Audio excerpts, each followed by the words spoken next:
Bien, buenos días. Gracias a todos los que nos han estado esperando, los que están en la transmisión de Debate Extremo y en la 24/7 de Latina Noticias. Inmediatamente después del matinal abrimos esta transmisión, como ya lo saben. Esta es la tercera semana, candidatos. De paso, ya les voy presentando a quienes nos acompañan hoy. Está mi mano izquierda, Carlos Magno Salcedo, va para la Cámara de Diputados con el número 3, va por Lima, en Ahora Nación, donde postula para la presidencia Alfonso López Chao, y a mi mano derecha, Omar Quesada, quien postula para la Cámara de Diputados por Lima, número 2 por el APRA, quien postula además a la presidencia por el APRA es Enrique Valderrama. Les agradezco mucho por su tiempo, a todos ustedes que están conectados, pueden compartir esta transmisión, pueden también hacer sus preguntas, sus comentarios, sus repreguntas, aparecerá abajo cada uno de estos comentarios que hagan y estaremos leyéndolos también para los candidatos. También les recordamos, por supuesto, que pueden incluso ponerle recordar a esa transmisión cuando se active con la siguiente, a fin de que pueda siempre estar avisado a través del canal de YouTube de Latina Noticias. Vamos a abrir, candidatos, si les parece, con el tema de esta jornada a partir de un caso que involucra a un policía. Apenas el día de ayer, aproximadamente medianoche, dimos la noticia con nuestra compañera Lidy Rosas, hicimos el registro del ataque de un policía en aparente estado de ebriedad. Discutía con su pareja, esto en Los Olivos, y el vecino dueño del edificio donde vivía esta dama sale a pedirles que se tranquilicen. Inmediatamente el policía saca el arma de fuego y le dispara. Ahí tenemos las imágenes del ataque. Se supo, como les decíamos, que este atacante era un suboficial de segunda y ahora mismo ya está él detenido. Se ha dicho desde la Defensoría de la Policía que no se le va a proteger de ninguna manera, que caerá todo el peso de la ley. Él estaba además escondido, seguramente esperando que el periodo de flagrancia se supere, pero nuevamente esto nos pone no solamente ante la terrible situación de criminalidad que vivimos, sino nuevamente a preguntarnos cuáles son los filtros que se manejan a nivel de la Policía Nacional, que quizás es el primer órgano que uno toca cuando es afectado por la delincuencia. Empezamos entonces con sus comentarios, candidatos. Arrancamos con el señor Omar Quesada para que nos pudiera decir desde su punto de vista, como postulante a diputado, qué es lo que se tiene que hacer. Buenos días. Bueno, buenos días, Fátima. Carlos Magno, gusto saludarte. Creo que de parte del Estado hay una flexibilización en todos los controles para poder ingresar a la policía. Se han querido abrir escuelas de policías en distintos lugares. Peleamos mucho para eso. Yo fui presidente regional y necesitábamos una escuela de policía, por ejemplo, en Ayacucho. Pero el tema de la seguridad interna que le corresponde constitucionalmente a la policía tiene que tener todos los mecanismos para que aquellos que resguardan el orden interno tengan la capacidad y la solvencia, no solamente moral, psicológica, la preparación para poder intervenir y hacer lo que decía la Guardia Civil, que el honor sea su divisa. Y hemos visto repetidamente escándalos en los ingresos a la policía, sí, en la forma como se dan los ascensos, en la manipulación política e interesada de quienes están en gobierno para poder utilizar a la policía tal vez hasta como un arma política. Y se han descuidado. Lo que estamos viendo es un problema también de la sociedad, de violencia, de salud mental que está atravesando el país. Y por una razón, porque el Estado, que es proveedor de servicios, debe brindarte paz. Y lo primero que hace el Estado, te aplasta cualquier iniciativa, no acompaña y lamentablemente vemos lo que está sucediendo. Pero ¿qué filtros adicionales en todo caso se tendrían que manejar o qué concretamente se podría hacer diferente? Definitivamente, al momento del ingreso, quienes van a ver, tienen que pasar más pruebas de lo que están pasando. Tiene que demorar más el tiempo de preparación. En algún momento redujeron el tiempo de 4 años que hacían para los policías a que sean 2. Dime, con 2 años de policía. Por eso es de que cualquier motociclista atrevido vemos cómo le falta respeto al policía, y es más, hasta ni siquiera está preparado para responder inmediatamente con lo que debería ser un policía a un delincuente. Vamos a darle pase también al candidato Salcedo. Cuéntenos, por favor, cuál es su punto de vista. A ver, ciertamente el problema de la inseguridad ciudadana se ha acrecentado en los últimos tiempos, es un problema complejo, tiene diversas causas, no es una causa menor. cómo este Congreso ha legislado de manera sistemática a favor de la criminalidad, para favorecer intereses propios y de organizaciones criminales. Ciertamente el problema de la policía también es bastante agudo, se ha deteriorado la situación policial y lo que se necesita es una profunda reforma de la policía, ¿no? Junto con otras medidas. También estamos hablando del sistema de justicia, Ministerio Público, Poder Judicial y también la parte penitenciaria. Es todo un sistema integrado. Respecto a la parte policial, en el caso de Ahora Nación, nosotros le hemos dado una máxima prioridad. De hecho, hemos podido convocar a nuestro equipo, a Harvey Colchado y a su compañero Vika, quienes fueron, digamos, tuvieron un protagonismo muy importante en la lucha contra la criminalidad. Y el trabajo de la reforma policial, como bien decía Omar, parte desde el inicio, o sea, desde cómo se accede a los centros de formación policial, donde se ha determinado que hay mucha corrupción. Hay personas que cobran, ¿no?, para acceder, digamos, de manera irregular. O sea, ya desde ahí empieza la corrupción. Hay problemas de formación, digamos, se ha intentado masificar la formación en desmedro de la calidad. Hay un problema en la policía de especialización, ¿no? Cuando se unifica la policía, por cierto, en el gobierno de Alan García, del 85 al 90, se pasa de tener 3 fuerzas policiales, la Guardia Civil, la Guardia Republicana y la Policía de Investigaciones del Perú, que era una especie de nuestro FBI. Al unificarle, una de las consecuencias es que se ha perdido la especialización. La especialización se puede mantener en una policía unificada, pero uno de los problemas que existe en la policía es que a los oficiales, suboficiales, los van rotando. Entonces, un año un policía puede estar en tránsito, el otro está en una comisaría, el otro está en inspectoría, el otro está en investigación. Sí. Entonces, no se hace una carrera policial a la interna. Hay problemas de corrupción bastante grandes que ciertamente hay que hacer digamos, hay que depurar a la policía. Incluso hay policías que están involucrados con organizaciones criminales, digamos, en el turno de día trabajan como policías y en el turno de tarde van a su segundo empleo a delinquir. No, y de hecho, investigaciones periodísticas dan cuenta de organizaciones criminales que, como son familiares, ¿no?, clanes familiares, incluso a los hijos, a los sobrinos, ya los van involucrando para que se preparen dentro de la policía incluso y sean sus infiltrados. Y evidentemente esto debilita mucho más la acción de la fuerza policial. Solamente tenemos, bueno, varios comentarios ya, pero quiero agregar una pregunta, candidato Quesada, porque usted decía el tiempo de preparación es necesario que sea mayor, además de las pruebas de ingreso. Pero el candidato Valderrama ha propuesto aumentar en más o menos 120,000 más policías en el periodo de gobierno que él pudiera tener si es que gana la presidencia. Ampliando los plazos de preparación, ¿es factible que se pueda tener tal número de más policías en este periodo que viene?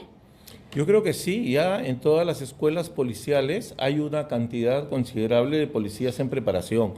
Pero aquí no es cuestión solamente de cantidad. La cuestión de la inseguridad ciudadana es una cuestión integral. No con más policías se va a resolver el problema, pero en el caso que planteas, yo creo que sí es factible completar una gran cantidad de policías y decirle lo siguiente: oye, ¿quieres ser policía? No vas a ser rico, pero te vamos a aumentar el sueldo, pero tienes que portarte bien. Yo creo que es una cuestión básica.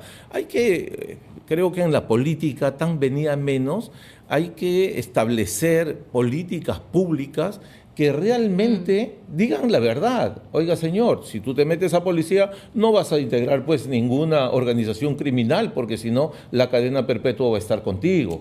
De endurecer las penas para los policías que pudieran involucrarse. No solamente los policías, porque esto es un sistema. Es el fiscal que te suelta a los delincuentes. Sí. Es el juez que evidentemente da las órdenes de salida del sistema penitenciario. Sí. Y además es también el sistema penitenciario. Pero todo eso tiene que ir dentro de una política de Estado que vea también las causas. Porque si nosotros nos dedicamos solamente a meter presos por más cadena perpetua que tengas, sin ver las razones de seguridad, de exclusión, de grandes sectores de la población, entonces el Estado ahí está rompiendo un eslabón de desarrollo que tiene que hacerlo y fomentarlo. Ahí veo que además ambos están coincidiendo con varias cosas, ¿no? Usted también hablaba de todo un sistema de justicia y me parece que es lo más acertado, porque se habla mucho de las leyes, pero nadie habla de finalmente la cantidad de recursos que hace falta a nivel de la misma policía, que se cae a pedazos, porque lo hemos denunciado, con comisarías, con patrulleros. Los chalecos de los mismos policías están totalmente venido a menos, sino que también a nivel del Ministerio Público,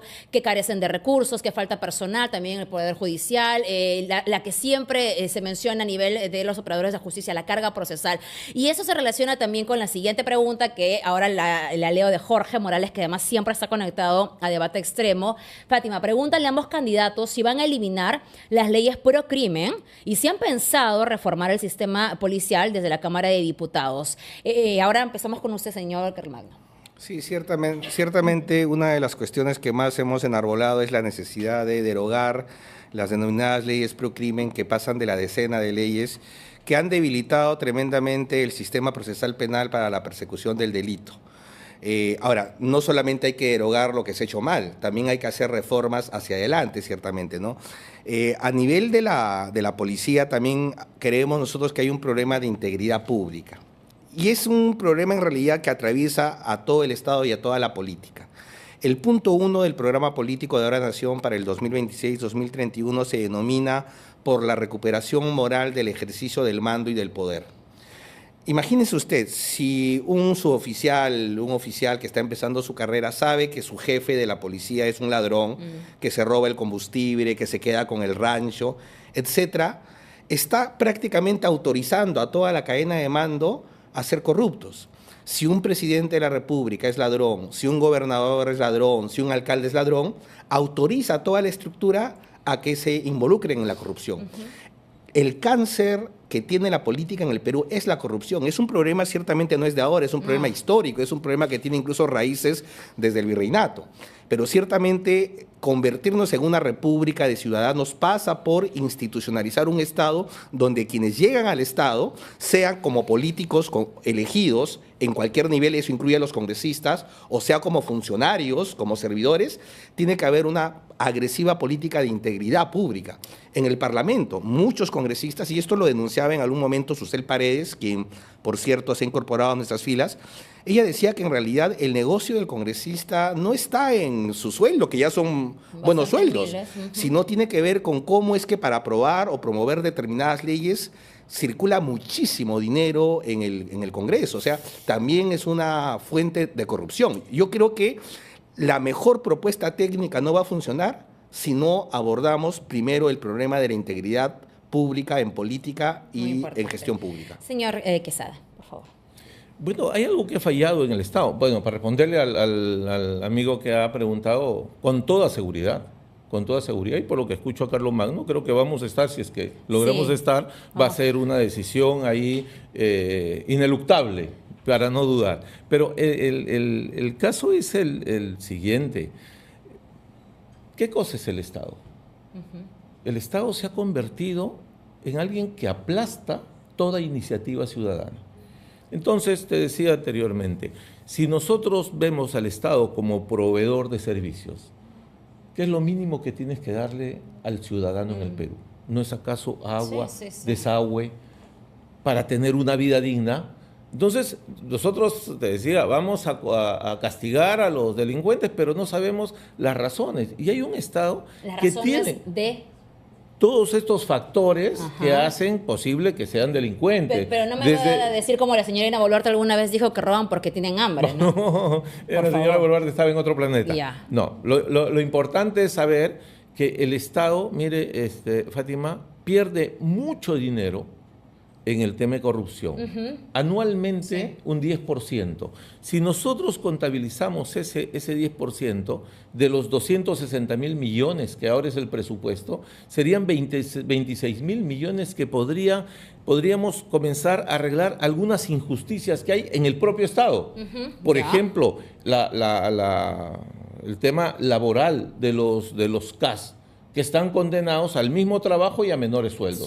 No se puede saber. Entonces, varias cosas que tienen que empatar. Ahora, todo eso debe estar en una política de Estado. Los otros países, incluso cercanos, Chile, tenía siempre su proyecto nacional a 30, 40 años.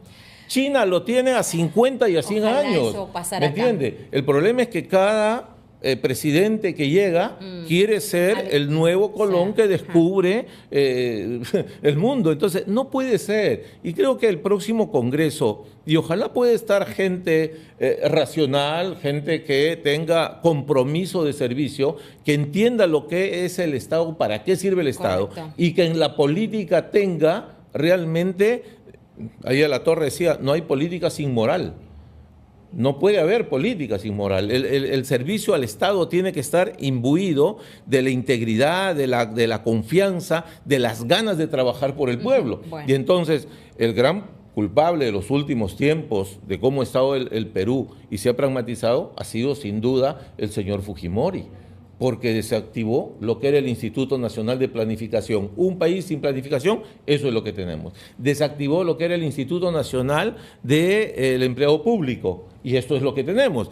Tenemos a un presidente que pues, quien entra por las noches y si es dama, entonces consigue trabajo. Y eso no puede ser. Que están hablando del señor Gerí. Y de hecho vamos a hablar de eso también más adelante, pero ahorita vamos también con temas de propuestas. Nos llegan varios comentarios, les agradezco a todos los que están participando. Hay quienes, por supuesto, están apoyando al candidato Carlomagno Salcedo. Ha hecho su trabajo de compartir la transmisión, por lo que veo por aquí algunos comentarios. También Vittorio, esta persona que le apoya es Lisette Lizardo. Vittorio apoya su participación, señor Quesada. También está Cristian, capacidad técnica, conocimiento sobre la realidad nacional, Carlomagno. Hammerer dice aquí, marca los casquitos. Entonces, bueno, hay algunas personas apoyándoles. Y también está Luis Tello. Y les voy a pedir que hagamos una respuesta bastante corta para poder pasar con los otros temas. Que les pregunta, el tema de centralización, Sierra, Selva, son los que más necesitan atención del Estado. ¿Cuál es su propuesta? Y aquí le agrego yo algo más a lo que dice Luis Tello, porque ejecución bajísima de presupuesto. Siempre se habla, no, pero es que falta más dinero, pero lo que vemos es que tampoco hay buena ejecución o hay actos de corrupción que no permiten que las obras sean entregadas adecuadamente, como las obras de prevención, fenómeno del niño, o el tema finalmente de otro tipo de desastres naturales que afectan nuestras diferentes áreas del país, que son los mismos todos los años, y que uno siempre se pregunta, ¿y las obras de prevención? Y el dinero se fue para el tacho, la obra está sin terminar, y obviamente siempre hay, lamentablemente, sombras de corrupción. Señor Salcedo. A ver, uno de los principales lemas o una de las principales banderas de Ahora Nación es todo el poder a las regiones para conquistar los mercados del mundo, ¿no? Eso implica que hay que hacer un relanzamiento del proceso de la descentralización, que como concepto ha sido muy bueno, pero que hace más de 10 años está en una especie de entrampamiento, está estancado, lo que ha dado lugar a que algunos digan el proceso de descentralización ha fracasado y hay que revertirlo. No, no hay que revertirlo. Hay que profundizarlo, ¿no? La descentralización se ha enfocado en aspectos administrativos, de competencias, aspectos jurídicos probablemente, pero hay una dimensión económica de la descentralización que no se ha realizado. No es posible generar desarrollo en los territorios, en las regiones, si por ejemplo no hay una agresiva política de Estado de cierre de brecha de infraestructura. Al Perú, Omar ha estado en Ayacucho, yo soy huancaíno, hace unos días visité la tierra de mi mujer, que es en San Luis, en Ancash, ¿no? O sea, paisajes bellísimos, pero las carreteras son una desgracia. O sea, ¿cómo se desarrolla un país sin carreteras, sin ferrocarriles, sin aeropuertos? Tenemos 40 años de atraso en temas de infraestructura. Sí, esa debe ser una política de Estado, porque sin eso no va a haber desarrollo posible. Sin eso no se va a generar una dinámica de mercado en las regiones. Y no estamos hablando de la gente que vive en zona de frontera, que también se siente abandonadísima. Señor Quesada. El tema de la descentralización, el hecho de que se haya desandado todo el tema de descentralización, hace que salgan voces ahí que digan, ha fracasado la descentralización. ¿No le parece que ha fracasado? No ha fracasado, es todo un proceso. Ha tenido un retroceso enorme desde el señor Humala, porque no entendía lo que era el Perú, no conocía lo que era el Perú, y no tenía conceptos básicos, y Kuczynski peor, y el otro, Pedro Castillo, no estaba enterado de nada. Entonces, ¿por qué la descentralización? Si uno se comienza a preguntar, ¿por qué hay 10 millones de habitantes en Lima? Porque yo les digo siempre cuando visito los distritos que el clima es mejor, más bonito y todo. No, para nada. Abandonamos nuestro sol serrano, nuestra paz y todo. ¿Por qué? porque no hay oportunidades. El Estado se ha ausentado, ese es el Estado ausente, pues, se ha ausentado de fijarle todos los caminos del desarrollo, y con el camino de desarrollo viene el camino del desarrollo humano. Entonces, si la brecha de infraestructura es de 360.000, 300.000 millones, la mitad está en lo que son vías de comunicación. Es decir, las carreteras destruidas. Quiero ir a mi tierra a los carnavales, y lo que me demoraba antes 6, 7, 8 horas, ahora tengo que hacerlo en 10 o y más. De acuerdo, señor Quesada, pero ahí le interrumpa, permítame, pero es porque, a ver, hay mucha oferta de obras, pero cuando se dice que lamentablemente hay cierto fracaso, si no total, en el tema de descentralizaciones, es porque lamentablemente no se terminan de ejecutar por vicios de corrupción, ¿verdad? Exactamente. A eso, entonces, ¿qué hacer para que finalmente esta situación no sea nuevamente un problema en las regiones del país que terminan siendo más olvidadas? El proceso, si es que uno estudia el proceso, en lo que le dan las facultades, las competencias, las autonomías, en teoría ha estado bien. Lo que ha fracasado es que el tema normativo se ha estancado. Y entonces le dices, hacemos elecciones, alcaldes y presidentes regionales, pero no hay la capacidad técnica para poder mejorar. ¿Por qué? Porque hay incluso de parte del Estado unos sueldos diferenciados. Los trabajadores del gobierno regional de Ayacucho, por ejemplo, donde yo he trabajado, tienen menos sueldos en comparación a los de Lima. ¿Por qué razón? Si es el mismo trabajo. Entonces, creo que hay que profundizar el proceso de descentralización en la medida que el país necesita realmente para crecer regiones grandes. Cuando nosotros quisimos unir Huancavelica, Ica y Ayacucho, macroregiones, y que sea tal como planteó, no solamente Aya La Torre, Mariátegui, Basadre, Romero, sino también Pulgar Vidal, que sea las regiones que tengan costa, sierra y selva en lo posible. Eso ayuda al desarrollo. Entonces tendríamos polos de desarrollo en el norte, en el centro, en el sur, y entonces Lima dejaría de ser la gran capital que centraliza no solamente las esperanzas de la gente que viene a buscar trabajo, sino centraliza también todos los males de la democracia. ¿Se podría hacer? Yo creo que es un proceso largo, pero hay que dar las bases fundamentales para relanzar todo el proceso de centralización, darle el poder a los pueblos que hagan carreteras, pero hay que poner funcionarios que sepan. Ahora, un caso le pongo para graficar todo este tema. Yo tenía que hacer una carretera de Ayacucho a Huancasanco. ¿Qué cosa es lo que te dicen los ingenieros acá en el Ministerio de Economía y Finanzas? ¿Cuántos carros pasan para poder hacer la carretera? Es decir, tienen el país al revés. Le digo, no pasan carros pues porque la carretera es una desgracia. Y entonces los costos de los agricultores, el abandono del campo va a favor de la pobreza. Ok, les agradezco a ambos por responder esta pregunta que nos hacía uno de nuestros más fieles seguidores aquí en Debate Extremo, pero hay un par de preguntas que hacen particularmente para cada uno y les agradezco a todos por estar tan activamente comentando. Procuro que no se pierda ninguna de estas preguntas. Solcito, aquí está, ahí está. Vittorio le pregunta, señor Carlos Magno, ¿no estaba usted en el Partido Morado? Y aquí me parece que la pregunta además surge porque es un partido que finalmente terminó desapareciendo de la escena por buen tiempo. A ver, yo en efecto no solamente estuve en el Partido Morado, fui fundador del Partido Morado, de hecho yo le compré su kit electoral, está con mi nombre. Porque yo creo en los partidos políticos, ¿no? Yo renuncio al Partido Morado el año 2021 cuando aún era asesor presidencial, era asesor de Francisco Sagasti, todavía no había concluido su gobierno, y yo decido retirarme junto con cientos de militantes que estábamos, digamos, éramos la izquierda del Partido Morado, en los partidos democráticos, digamos, hay tendencias, porque considerábamos que la conducción que había tenido el partido lamentablemente se había desviado de sus horizontes, ¿no?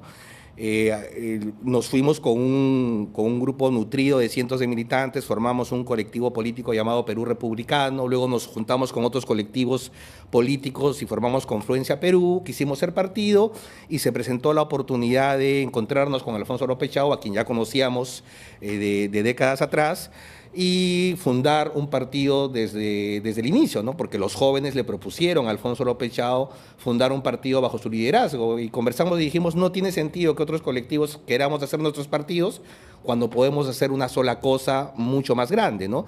Y yo también en el Partido de la Nación soy fundador, o sea, estoy desde sus mismos orígenes, desde sus momentos fundacionales.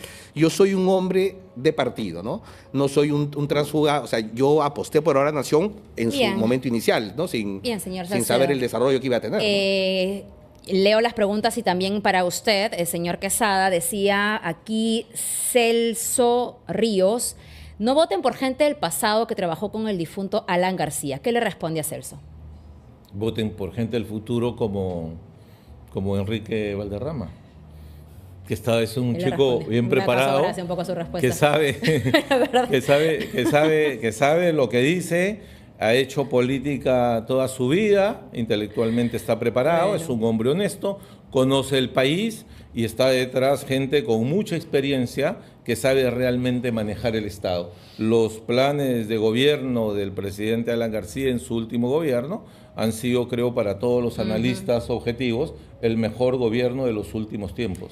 Solamente el hecho de bajar la pobreza ha sido realmente algo espectacular para gente que sufre. De repente Celso no tiene necesidades ni de pobreza, ni de agua, ni de títulos, ni de pistas, ni de veredas, y por eso es que no lo ha sentido. Pero vota por el futuro, Celso. Vamos a contestar, vamos a leer algunos de sus comentarios. Gracias por estar comentando, compartan esta transmisión, por supuesto. Algunos comentarios tienen que ver con temas que ya tocamos, candidatos, así que los voy a leer rápidamente y pasamos con otro más. Aquí nos dice Jorge, en el gobierno de Lapra recuerdo que mejoró, pero hubo corrupción dentro de la policía. Entonces le preguntaba ahí qué proponía para solucionar esa problemática. Ya usted ha contestado sobre el tema. Vittorio Magno fue asesor de Sagasti's, Partido Morado. ¿Cómo explica a sus electores el salto Ahora Nación? Ya usted ha contestado también al respecto, ¿no? Le decía aquí, ¿es una evaluación ideológica o simplemente pragmatismo electoral para asegurar un espacio el 2026? También hay quienes apoyan a ambos candidatos. Estamos viendo a Jorge Tevez, que decía Ahora Nación. Bueno, él decía que de un tajo a la corrupción. También Maita decía bien, Omar Quesada, capacidad de seriedad. André, todo el poder a las regiones. Y bueno, así más comentarios. Ahora yo les quisiera, por allí me ayuda también Sol, en cualquier momento que haya otra pregunta puntual, ahí está. Justo la de Andrés, a ese tema íbamos. ¿Cómo mejorarán el sistema de salud?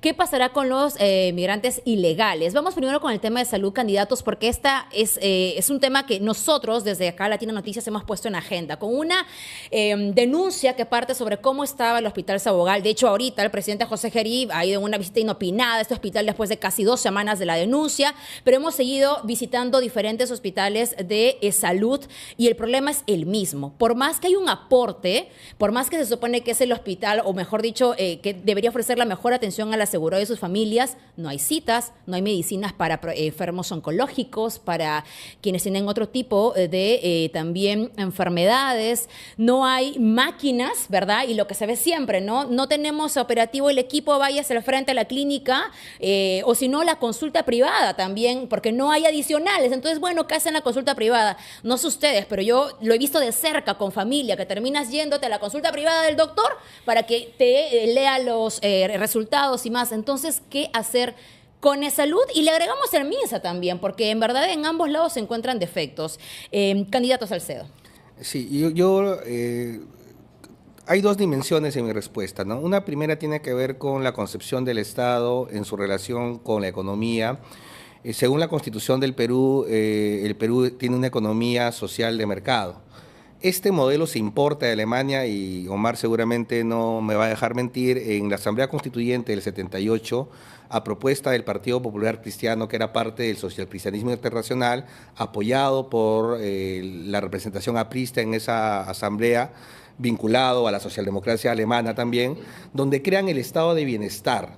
¿En qué consiste el estado de bienestar, que es economía social de mercado? Que el Estado garantiza para todos sus ciudadanos educación de calidad universal, salud de calidad universal, financiado por el Estado a partir de la redistribución de la riqueza. Si uno mira el funcionamiento real de la economía, no es así. En los hechos, en el Perú, los servicios públicos como salud y educación, para la gente que no puede pagar la salud y la educación privada, es paupérrima, es deplorable e indigna. Entonces, la propuesta, por favor. Entonces, tenemos que repensar el modelo del Estado. Nosotros planteamos una economía nacional y social de mercado verdadera. Ojo, somos un país que ha tenido un crecimiento económico en las últimas décadas, es decir, no es un problema de falta de recursos. recursos. Es un problema de prioridades, porque se ha dejado que el mercado, entre comillas, solucione todo. Y hay otro problema, chiquito nomás, unos segundos, el grave problema de la corrupción que hay en el sistema educativo y en el sistema de salud. O sea, donde de manera deliberada malogran los tomógrafos, precisamente para toda una red de corrupción, donde no encuentras medicinas en la farmacia del hospital, pero sales del hospital y encuentras las medicinas con sellos del MINSA. O sea, el problema de corrupción también es gravísimo. O sea, hay un problema de concepción del Estado, pero también hay un problema de microcorrupción que afecta la vida de los ciudadanos, ¿no? Hay que atacar el problema desde ambos extremos. Candidato Quesada. Ahí hay un tema cualitativo que es en la prestación de servicios, cómo es que mejoras la atención y todo lo que tú decías. Y el otro tema cuantitativo, de la cantidad de centros y postas que hay que arreglar. Entonces ahí hay un déficit en la salud. No se siguió, lamentablemente, tengo que poner, a pesar de Celso, tengo que poner el ejemplo de que en el gobierno de Lapra se hicieron 64 hospitales. Desde hace 15 años no se ha construido un solo hospital, Fátima. Es un poco inexacto, ¿verdad? Se han hecho entregas. Pero bueno, se han hecho entregas, 16, está bien, 14, pero 20, de parte 25. del Estado. Le han entregado muchas de estas obras a gobiernos regionales. En mi ciudad, en Huanta, hace 7, 8 años, el hospital no se acaba, no se termina. Y el que inauguraron en Ayacucho, llueve y se pasa el agua por todos lados. Es decir, ya pues, ¿hasta cuándo? El Estado tiene que tener responsabilidad. Pero cuando los ministerios son en base al toma y daca de grupos que están metidos en el Congreso, como por ejemplo para soportar a la señora Boluarte, el señor Acuña, el señor Luna y el fujimorismo, han transado con ministerios, entonces se pierde toda política que quiera mejorar los servicios de salud. Nosotros, por ejemplo, ¿qué cosa hemos planteado? Sábado y domingo van a ser días especiales para atención a las personas de la tercera edad. Es decir, pagamos más a los médicos, obstetrices, todo el personal de salud y van a atender. Es indignante que nuestros viejitos vayan a las 3 de la mañana y, como dices, nuestros familiares Hoy no día, estén... 12 de la mañana han estado llegando para conseguir una y cita. si llegaron un poquito tarde, ya los No pasan para consiguen. 2 o 3 meses. Sí. Te ponen las citas para 2 o 3 meses para operarte cuando de repente ya después estás muerto. No hay una regularidad en comprar la medicina que necesita la gente. Yo lo he sufrido en carne propia. Sí, yo tenía un familiar que tenía cáncer. ¿Cómo es posible, para empezar, que la medicina para los enfermos de cáncer y enfermedades graves sea carísima? Carísima, más que en cualquier parte de Sudamérica, en el Perú es cara. ¿Por qué? Por los lobbies que están amarrados en el Congreso. Por eso es que necesitamos que en el Congreso haya gente que no se deje comprar, que no tenga rabo de paja. Es decir, que no responda a grupos de interés subalterno, que responda al pueblo. Y para eso hay que ver la trayectoria de quienes han voy a tenido leer y han hecho política. algunos comentarios. Igualmente, eso además lo hemos mencionado mis compañeros y también yo en el matinal.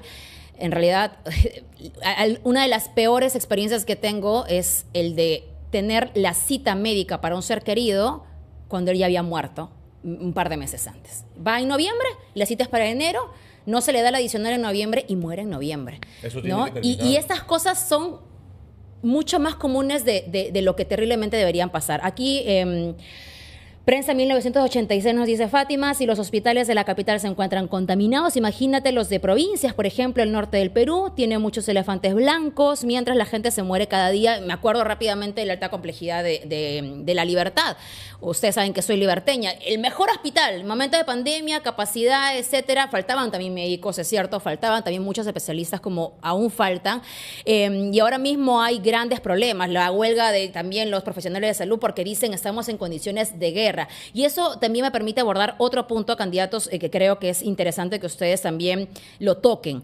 Muchos problemas hay de atención médica en las zonas más alejadas de nuestro país, donde incluso para llegar el serumista, el médico especializado o el educador incluso, es un riesgo de vida. Se mueren los profesionales para poder llegar a las zonas más alejadas del país, porque lo que hablaban también hace rato, faltan carreteras y faltan condiciones dignas para hacer su trabajo. Por favor, candidatos, o sea. Sí, también tenemos un grave problema de que la atención primaria de salud se ha deteriorado dramáticamente. En realidad, el sistema de salud debería partir por una serie de centros médicos, postas bien equipadas, que es más, eso no solamente para la zona rural, también para las ciudades, que eviten saturar, por ejemplo, los hospitales. ¿Por qué la gente tiene que ir a los hospitales? porque no hay redes de atención primaria donde deberían haber consultorios, equipos, para evitar justamente esa saturación de hospitales más especializados. Eso es una cuestión importante. Otro elemento que quería abordar, ya que se hablaba, por ejemplo, de la responsabilidad de los políticos, el señor César Acuña creo que es gravemente responsable porque uno de los problemas en el Perú es que la educación universitaria se ha deteriorado dramáticamente. Y parte de sus universidades donde salen personas que se han formado en medicina, resulta que no pasan las pruebas nacionales de... Se habían modificado esos exámenes. Entonces, por hace un tiempo. ¿qué nos está diciendo eso? ¿Qué tipo de profesionales están saliendo? Y eso tiene que ver con una responsabilidad directa de Alberto Fujimori. Cuando se modifica el sistema de educación universitaria y se fomenta de que cualquier persona pueda hacer una universidad prácticamente en el segundo piso de un chifa. Vamos. Y eso tiene un grave impacto en la salud y en todo un sistema profesional. Entonces, ese es un asunto que también tenemos que abordar. Le vamos a dar pase a usted para poder cerrar ese tema de salud, porque hay más preguntas que nos hacen de verdad muy interesante a cada uno de los temas que ustedes nos están proponiendo. Por favor, señor Quesada. Hay algo que hay que reformar inmediatamente. Si no lo hace el gobierno que llega, se hará desde el Congreso. El tema de darle atención y posibilidad ejecutora y presupuestal a las redes de salud. El señor Humala otra vez desactivó todo lo que eran las redes de salud, que tenían capacidad ejecutora, presupuestal, que podían hacer las postas médicas. ¿Por qué? Porque la atención primaria, como su nombre lo dice, es la atención en la que tiene que ver por lo menos lo básico para atender a quien tiene un cólico, tiene un dolor de muela, una cabeza, una caída, etcétera. Y eso no lo han tenido. Es decir, ¿cuánto ha perdido el Estado en gasto superfluo que debía ir a medicina? Y hay otra cosa. Cuando se hicieron los hospitales se implementaron, pero hay una mafia, Fátima, que eso hay que también investigarlo. Te llega un tomógrafo, un ecógrafo, te llevan máquinas e inmediatamente por arte de magia funcionan unos meses y después se malogra. Y al frente, algunos malos médicos también dicen, anda al frente a sacarte la tomografía. ¿Qué cosa es lo que está sucediendo? Tiene que haber ahí la eficiencia con la capacidad y la supervisión. Por eso una de las cosas que nosotros estamos planteando es que haya el sistema nacional para poder hacerle seguimiento, monitoreo en tiempo real, aprovechando la tecnología de toda obra de infraestructura que se hace. Y eso se puede hacer. El problema es de que también en el gobierno del presidente Alan se implementó todo lo que era el gobierno electrónico y gobierno digital y no se implementa, no conocen. Ese es el problema de darle el poder a tanto aventurero, improvisado, que no sabe para qué llega. Tiene que tener algún mínimo de preparación para ver hacia dónde está el Estado. Y creo que eso con Enrique Valderrama entiende perfectamente y seguramente otros candidatos también, y en buena hora. A propósito que usted mencionaba, además, el gobierno regional de Ayacucho, nos decía Tania, como es una respuesta, una pregunta puntual para usted, le pediría la respuesta rápida. Dice aquí, Omar Quesada tuvo una gestión muy cuestionada en el gobierno regional de Ayacucho, donde llegó hasta incendiarse la oficina de administración con mucha documentación de compras y otros. Ese es el comentario de Tania. Sí, este hombre cuestionado y presidente regional no tuvo un solo proceso por corrupción. ¿Es cierto que hubo una oficina que se incendió con documentos de compras y otros? Le explico rapidísimo. Por favor. ¿Por qué se incendió? La incendiaron. Los profesores que estaban haciendo huelga, con quienes yo trabajaba, con quienes vine al Congreso, donde estaba un señor Guainalaya, hicieron una toma de la municipalidad. A medianoche, a las 3 de la mañana, algunos policías los quisieron sacar. Salieron en las radios a decir, están matando, profesor, y salió todo el pueblo. Y el momento que pasaban por la región, donde no había ningún problema en la región, otro policía, para defender supuestamente la región, comienza a tirar bombas lacrimógenas. Se le acabaron las 5 bombas lacrimógenas que tenía y la turba entró e incendió. Eso no es ninguna responsabilidad. Bueno, Tania, y eso está absolutamente documentado. Pero es importante aquí, contestar. como decía mi compañero Garrido Lega, este Pechito no ha tenido, no solamente como alcalde, presidente regional, director ejecutivo de Cofopri, y además ha sido también funcionario del Congreso, no ha tenido un solo proceso por corrupción. Yo puedo decir con garantía, soy un hombre con honestidad comprobada, porque he sido funcionario y nunca he tenido ningún proceso. El tema de Cofopri con la investigación que se abrió de tráfico de terrenos, ¿cómo quedó? Quedó con sanciones hacia los responsables, pero al mes... ¿A usted preliminarmente se le inició la investigación? Yo Me pedí, parece que yo sí. pedí, porque yo hice la denuncia y al mes el fiscal anticorrupción determinó de que no había lugar para poder iniciarme ni siquiera Eso en solo una quedó en investigación. preliminar. Exactamente, en investigación preliminar Bueno. y determinó que se archive definitivamente el proceso en lo que a mí Vamos. correspondía, porque no había ni ninguna sindicación, no había nada que podía a mí vincularme con un hecho de esa Vamos a naturaleza. avanzar con algunos temas Está más. claro. Tú me avisas, Sol, cuando vamos con el bloque de las preguntas para cada uno. Sí, yo lo sé solamente para ir leyendo. Es que la verdad, yo tenía algunos temas en mi cabeza, pero me parece muy interesante la participación de todo el público, que les agradecemos que hagan mucho más nutrido esta conversación, este debate extremo. Lo que nos pregunta César insistentemente es qué opinan de la privatización del INPE, o se referirá a las cárceles, para ser más preciso. ¿Privatizan los penales? ¿Qué pasa con el INPE? Por favor, señor Salcedo, sus comentarios. Sí, yo no creo que el problema sea un asunto de privatización, ¿no? A veces hay una cierta idea equivocada de que necesariamente todo lo privado es bueno y todo lo público es malo. Yo creo que ese tiene que ver con problemas de gestión. ¿Cuál es el problema del INPE en el Perú? Lo resumiría en la frase de que las cárceles, en lugar de ser centros de resocialización, se han convertido en maestrías y doctorados de delincuentes. O sea, cuando desde las cárceles organizaciones criminales operan desde ahí, claramente hay un grave problema y tiene que ver con corrupción. Se tiene que hacer una profunda reforma. Creo que la parte penitenciaria es fundamental. Sería lo único que, por ejemplo, vería de interesante el modelo que hay en El Salvador, la parte estrictamente penitenciaria, ¿no? La del cabello rapado, la ropa blanca, 60, Básicamente, 40 en una sola celda. todo el tema del trabajo, todo el tema, o sea, meter el trabajo dentro de las cárceles, ¿no? O sea, cumplir el rol de la cárcel, que es la resocialización. Ese rol yo creo que se ha perdido. Que no sea optativo, dice usted. Que no sea todos optativo. tengan la obligación Claro, de el problema es trabajar. que en el Perú el pequeño delincuente, el que está empezando, entra a la cárcel y sale ranqueadísimo. Eso tiene Se que cambiar, especializa. ciertamente, ¿no? De acuerdo, gracias. Candidato Quesada. Bueno, se puede privatizar de repente. ¿Así está de acuerdo con la privatización? No, en general no. ¿No? Ok. Pero dime tú, ¿cuál es la policía que ejerce control sobre las cosas que lleva la población para ver a sus familiares, a las personas? ¿Por qué existe droga dentro? Porque alguien dejó pasar, Sí. ¿o no? Bueno, Exacto. pero te revisan bastante cuando ingresas, existe? ¿no? Claro, que con todos los problemas que esto tiene, el hacinamiento, la falta de servicio, la falta de talleres para que puedan resocializarse, porque es también un Estado de Derecho, tiene que buscar la resocialización, o sea, es inmanente al tema, pero en los controles hay que ser estrictos, y si hay que contratar al diablo para que pueda ser estricto en no dejar pasar nada de estas cosas, alguien que pueda proveer servicios, no está de más poder de repente hacerlo o pensarlo. Uno, pero el otro tema es que tenemos que sentenciar pues a los que tiempo, realmente, ¿no? pues entonces, La mitad si de tú los presos tienes están sin exactamente, sentencia. la mitad de los presos Prácticamente. están con procesos. ¿Y sabe qué? Esto engarza otro tema de corrupción.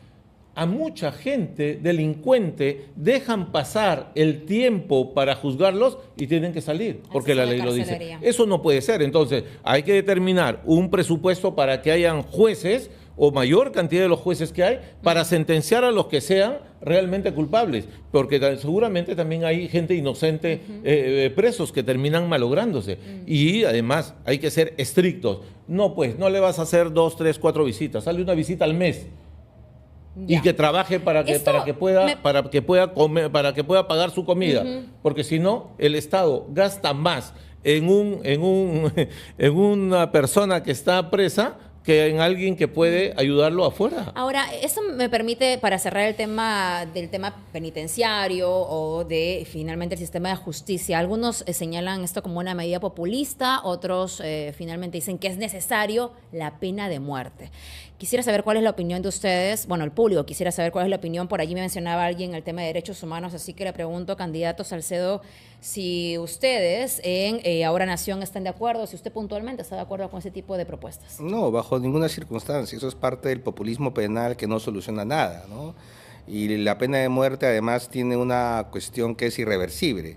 Siempre hay posibilidad del error judicial y puede haber una sentencia de cadena perpetua y luego se descubre que hubo un error judicial, eso se puede revertir. Correcto. La pena de muerte no se puede revertir. Y la pena de muerte está demostrado en la ciencia penitenciaria, no soluciona absolutamente nada y es lo que sacan los populistas, ¿no? Como Gracias la gran por su alternativa, respuesta. como la gran fórmula. Señor Quesada. No, yo estoy en contra de la pena de muerte, yo soy cristiano. Y Está en además contra. yo soy un hombre creyente, yo soy un hombre de fe. ¿No? Yo estoy en contra de la pena de muerte. Importante saber lo que ustedes señalan y particularmente sí me parece Además que es imposible, te digo, Fátima, salirse en este momento de la Corte para proponer, esa es demagogia barata. Si es que toca preguntar como una de las propuestas que muchos la mencionan, sobre todo los políticos cuando están a puertas de campaña, además, o cuando quieren proponer, propuestas fáciles, queda muy bien para el discurso, porque es fácil decirlo cuando se sabe finalmente que en nuestro país, donde una sentencia, incluso en el ámbito civil, no laboral o penal, dura 1000 años, por decirlo de una forma exagerada, cuanto más una que tenga que ver con la pena de muerte, pero cabe preguntarle. Jueces que se equivocan darle la pena de muerte, es terrible. Ahora, ¿no? Vamos a pasar a otro tema muy interesante. Gracias nuevamente a todos los que están compartiendo esta transmisión. La pregunta que también nos hacían hace unos instantes, la tengo aquí. Vitelli dice, ¿qué propuestas existen para apoyar a los emprendedores y pequeños negocios? A partir de digamos, lo que se puede hacer en la Cámara de Diputados. Señor Quesada, empezamos con usted. O conmigo. Con usted. Yo creo, mire, yo he sido alcalde. Y lo primero que hicimos fue, oye, hay problemas con que la municipalidad te pide licencia, certificado de inspección técnica, un sinnúmero de cosas.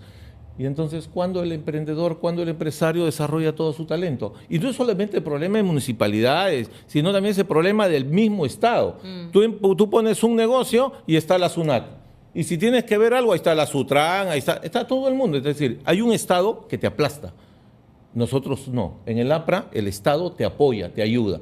Y si es necesario darle un año de plazo para que tú al día siguiente con la solicitud de licencia puedas poner tu negocio, tienes un año para poder regularizar todo lo que puedes hacer. Creo que esa es la mejor oportunidad y el mejor planteamiento que se le puede hacer a la población, que el 90% busca su propio trabajo. Pero no. Yo el otro día estaba en Villa María del Triunfo, hay una señora con carretilla. Viene el serenado que se lleva la cartilla y encima se comen las cosas. ¿Cómo es posible? ¿Cómo es posible que eso podamos aceptarlo en un Estado democrático como el nuestro? No tienen corazón, no tienen entrañas. Es decir, y es que hay mucha gente, lamentablemente, y vuelvo a decirlo, que no sabe para qué sirve el Estado. El Estado te tiene que ayudar. En un Estado como el nuestro, con tantas desigualdades, con tantas injusticias que al mismo tiempo crean violencia, necesitamos un Estado promotor, un Estado que busque la paz, un Estado que le dé el camino suficiente para poder desarrollar esto que el peruano tiene. El peruano es emprendedor, el peruano te hace malabares para vivir, etcétera. Y eso es lo que tenemos que nosotros corresponder. Muy bien, señor Salcedo. A ver, el Perú tiene el 70% de su economía en situación de informalidad. Ese solo dato es evidencia del fracaso del Estado para generar servicios a los ciudadanos. ¿Qué significa estar en la informalidad? Estar al margen de las leyes del Estado.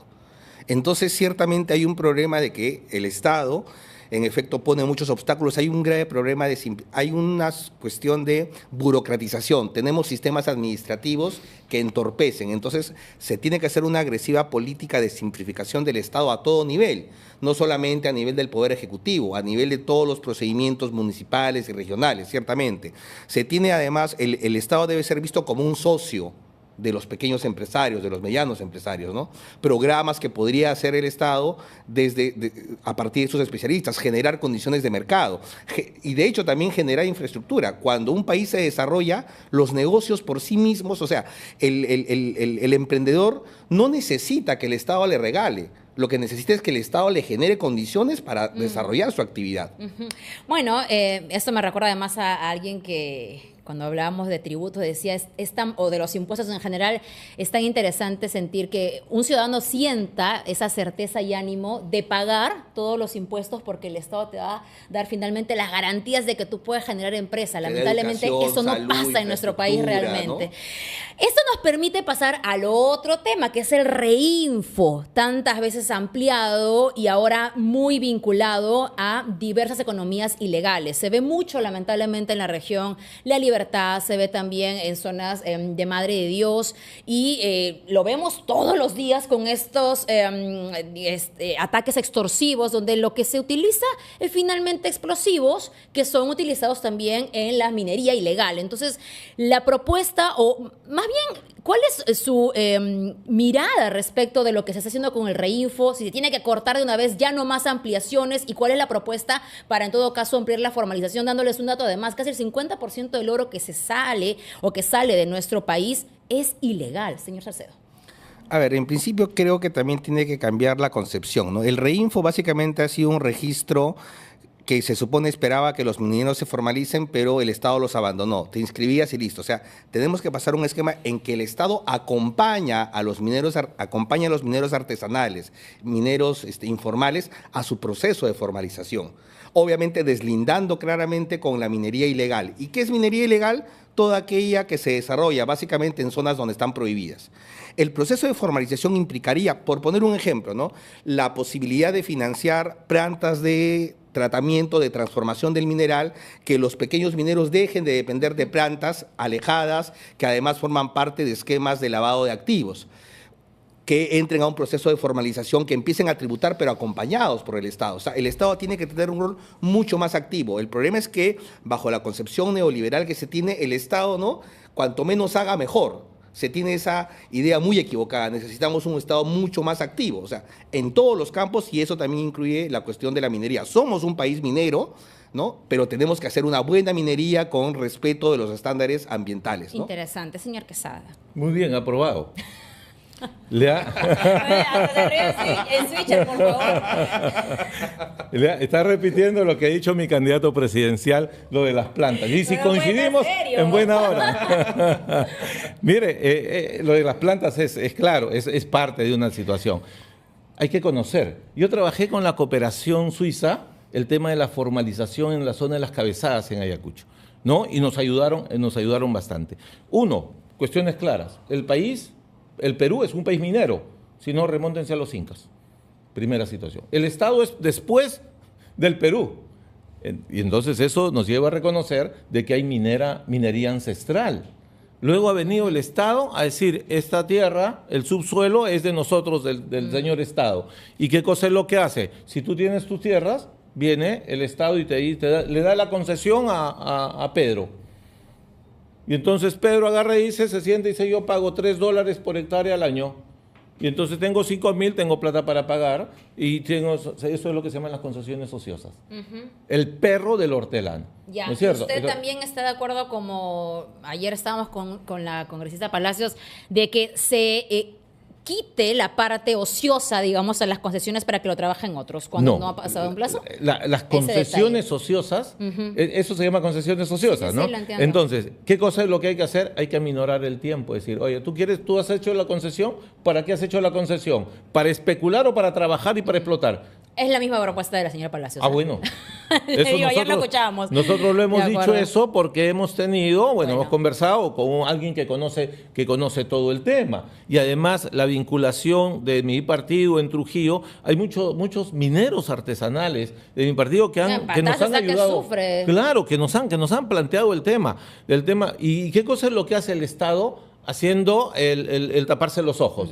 Lo que está produciendo es que el oro que se produce en el Perú, dicen que cerca de la mitad, 17.000 millones de soles, se van para otros sitios. Y eso es lo que deja de ingresar al Perú. Por lo que me decía hace un momento, entonces, ¿hay vinculados a minería ilegal que están apoyando su candidatura? No, yo no he dicho eso. Muchos mineros en mineros Trujillo, artesanales a los que hay que defender. Ok, de acuerdo. ¿No es cierto? Ahora, la minería ilegal son aquellos que...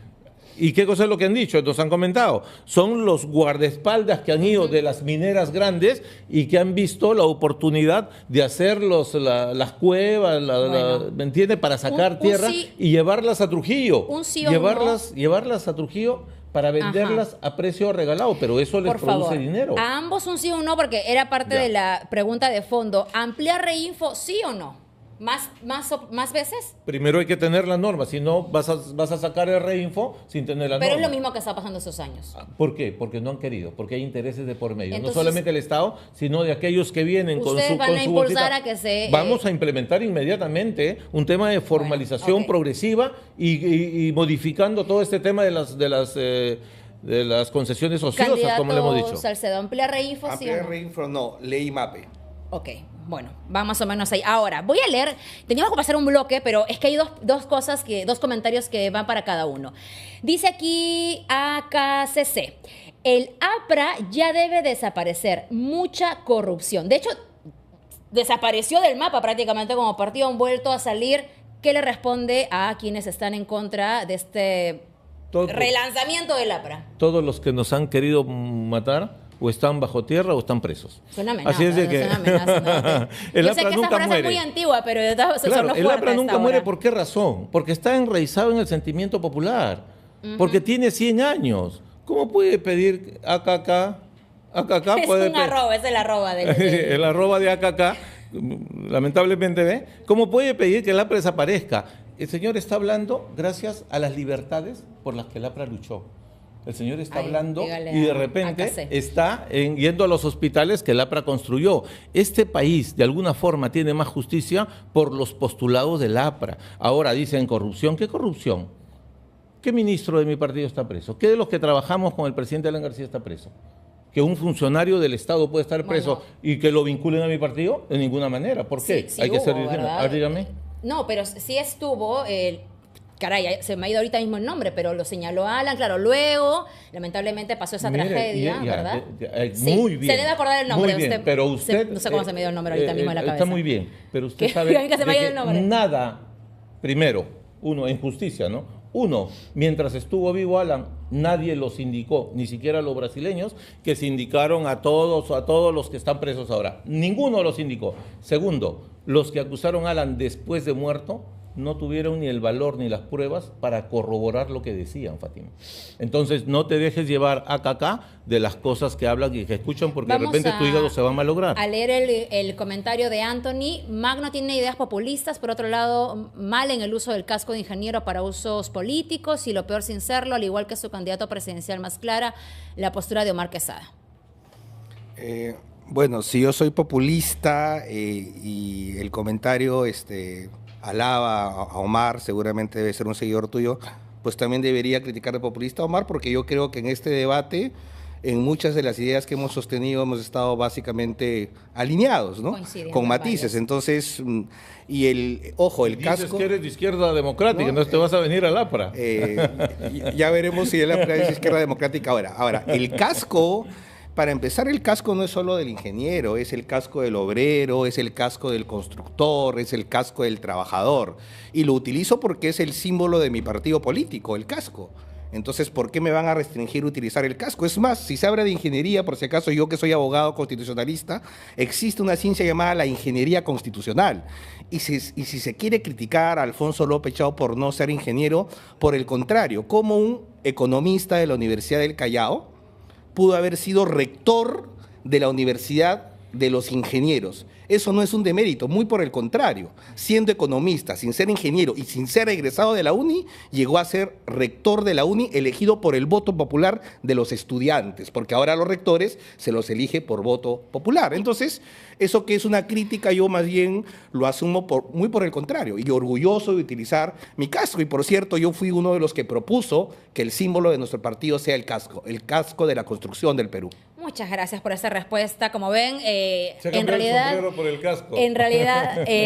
ambos han tenido varios comentarios a favor, otros en contra, pero ha sido muy activa la participación. Agradezco a Prensa 1986 que nos saluda desde España. Muchas gracias. Excelente programa que nos permite conocer a los candidatos y no seguir cometiendo los mismos errores. Y la verdad es que también en nuestra comunidad de YouTube hay muchos peruanos en el extranjero que están siempre activos porque, claro, quieren conocer la realidad que se vive en el día a día aquí en su país y también para ver por quiénes votar. Ahora vamos con nuestro segmento ¿Qué harías si? Vamos.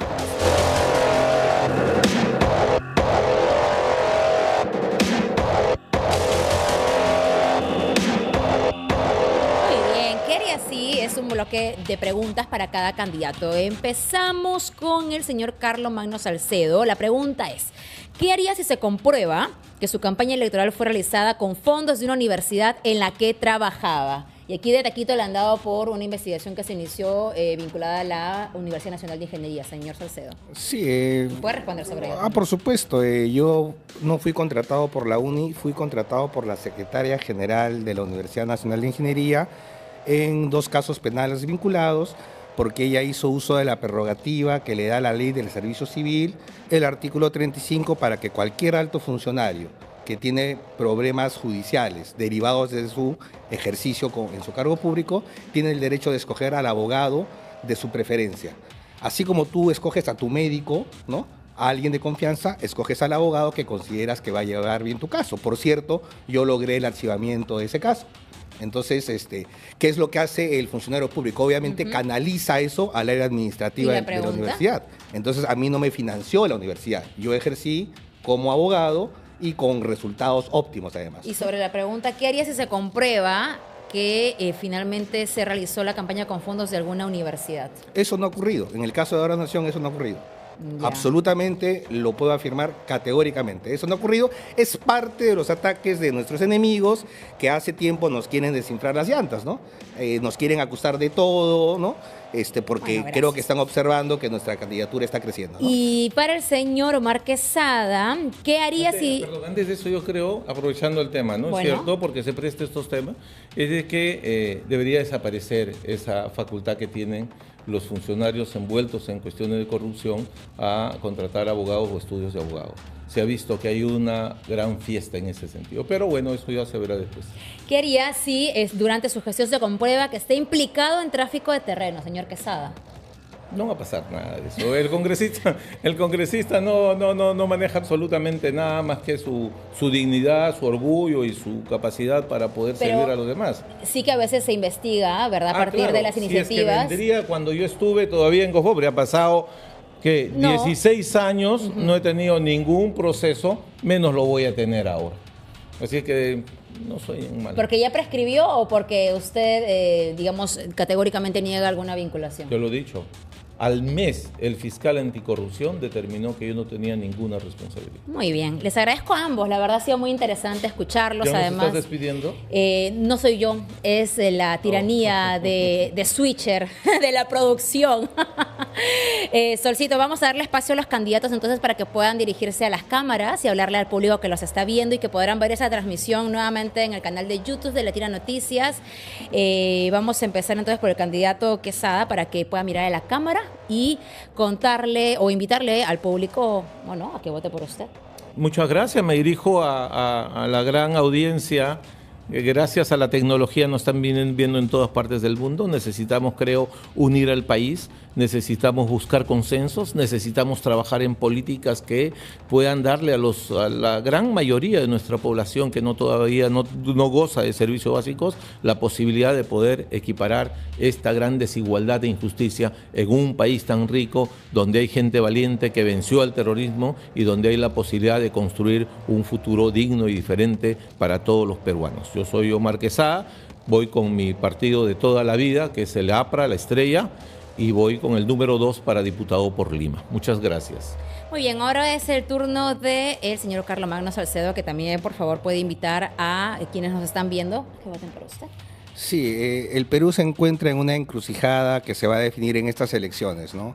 Si se repite más o menos el mismo personal que ha llegado al Congreso y al gobierno, el Perú se va al despeñadero y ya nos vamos a convertir en un narcoestado, en un estado criminal.